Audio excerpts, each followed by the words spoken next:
वो जहर पीने की वजह से अस्पताल में है और तुम्हें पुकारे जा रही है।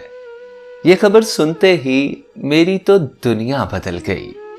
मैं पागलों की तरह उसकी तरफ भागा, लेकिन मेरे पहुंचने से पहले ही वो जा चुकी थी।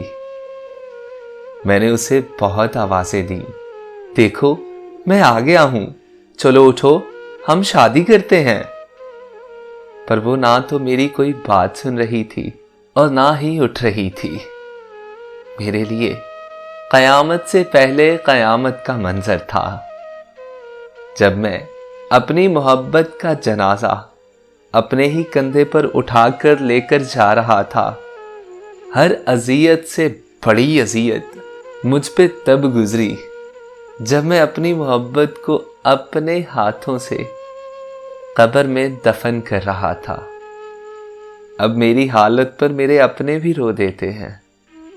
बस एक पागल लड़का बंद कमरे में सारी सारी रात रोता रहता है।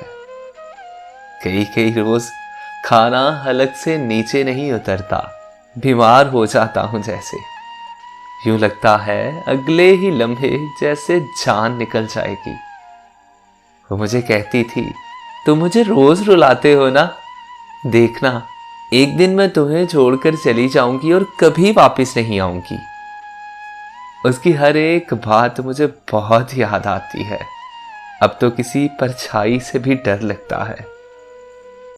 खुद को तन्हाइयों में कैद कर लिया है मैंने।